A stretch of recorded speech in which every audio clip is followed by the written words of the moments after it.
In Sena climes like here in the UK, you think that scams don't happen.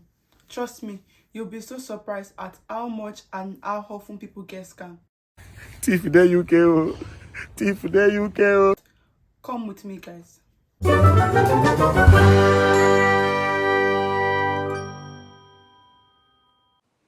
Hi guys, welcome back to the channel, and this is Bames here again. Shout out to you guys, to the old subscribers, new subscribers. I give you guys a very big shout out. Thank you so much guys for the love and everything. And if you are new to this channel, I basically just talk about our lives here in the UK, you know, trying to help people that are coming so that they can know what to do and what not to do, right? So today I'm going to be talking about different scams that happen in the United Kingdom. Trust me, you will not believe how these things happen. And for context, right, in 2021 the UK lost a total of over £1 billion to scam. That's for you to know that these things are happening. So what I'm going to be doing in this video is I'm going to list different types of scams that happens, and you know how these people try to make people dance to their tune, right? So I'm going to be starting from the easiest one. I believe everybody in this country at some point in time would have received this text message, and it's a text message that they say that is from HMRC, right? So if you're new to the UK and you don't know what HMRC is, or you're just coming to the UK and you don't know what that is, that's basically like the tax body. They deal with everything tax in the country, right? So for everybody, you know, I believe everybody have received this text message at one point in time, right? So you get a message, oh, that you've overpaid your tax, right, and we want to give you a refund. Click on this link, and once you click on that link, trust me, it just goes from there. You've given them access to your phone, you know, they might tell you to pay some money to get your tax credit back. Just for you to know, HMRC will never call you or text you, because some people will also receive call and they you know, they will say, oh, we are from HMRC. They will never call you, they will never text you. I got a tax refund, and what happened was they sent me a letter, and in this letter they explained to me how I was due for tax refund and all of that. And also in this letter they told me the steps to take, and in 2 days the money was in my bank account.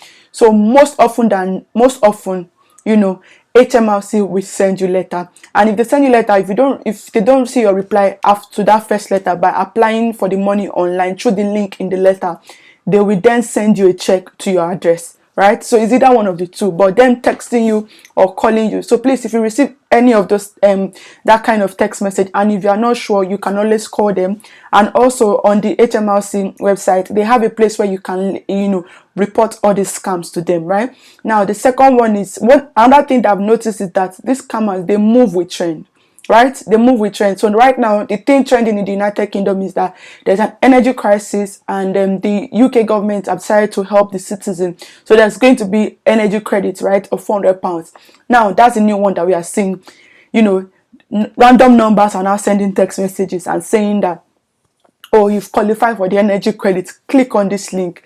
Please just know that you do not need to do anything to qualify for this £400. It's going to be automatic into your energy account, right? You don't need to do anything, you don't need to apply. So if you receive such text message, please know that it is false. There's nothing like that. Don't click on this link or anything like that, right? Now another one I want to talk about is the one that I've personally received this text message, and it kept on coming and coming. So right now that one was, you know, with a delivery company. They were marking themselves as a delivery company, that, oh, you have a delivery, and if you don't pay, you won't get this, you know, you won't get your whatever you ordered, right? And considering the fact that I know that this delivery company have sent me some stuff before, and you pay for delivery like when you order those kind of things, right? So I don't want to mention their name because it might be like bad publicity for them, because I know that it is a scam. But I've received this message a couple of times. Some of them will even say, oh, pay this amount. If I still have the text message, if I've not deleted, I'll put a screenshot somewhere here. But if not, it's just basically like a text message saying to you that, oh, you need to pay this certain amount of money, blah blah blah. Please, any text message that contains link, don't click on it. They are basically phishing emails and text messages, right? So now the other one is that I've heard of is that they will call you, right? They'll call you and they pretend to be from your bank. right? And they'll say, oh, something has happened with your bank, please call, please call us back, that kind of thing. And what they do is when you call back immediately from the same line, they interject that call, and you will think that you're calling your bank. So now they will make you do whatever you need to do, right? So what can you do regarding this? If you receive that kind of call, please don't use the same phone, and don't call them immediately. Give it a break. Give like 10 minutes. It's always good to confirm from your bank, but don't use the same phone and don't call immediately so that they don't interject your call, right? So that's another thing that they do.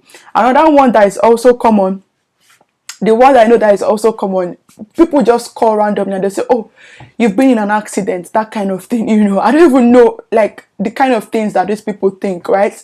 And it's just shocking to see how people can be, how they can lure people into this kind of thing, right?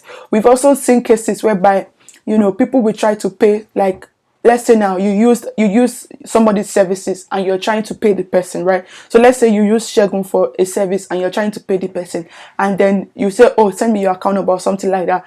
And from their own end, I don't know how they get this information. They'll now come to you as Shegun and say, this is my account details, right? Pay into this account. Meanwhile, that is not Shegun. I don't know how they do this, but they are so high-techy like that. No, I know that for this kind of fraud, for this kind of scam, you most likely get your money back from the bank, because it is not something that should have happened. And if you have the account details, you can report to your bank and to the receiving bank, right? So now, what would I say generally, right? Another thing that has also happened to me is that randomly I used my card. I bought something online. We all buy something online, and I was at work, and then my phone started blaring up. Like, I'm like, what's going on?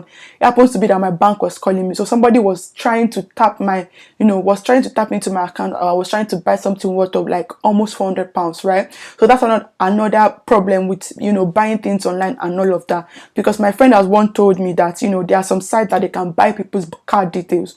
And when they buy these details, they just try them. Which some of them will bounce, some of them will go through, right? So what's my advice to people out there if you're just coming to the UK?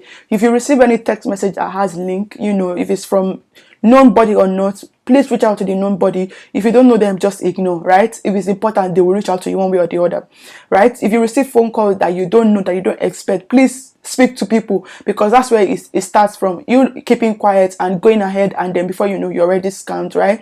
And then the other thing is that I would advise that you have a separate account where you don't keep a lot of money if you want to be buying things online, so that this kind of card details don't get compromised and stuff like that, right? So I hope that this video is going to help someone out there, and we can all be more cautious of being scammed, right? And I'll see you guys in the next video. Bye.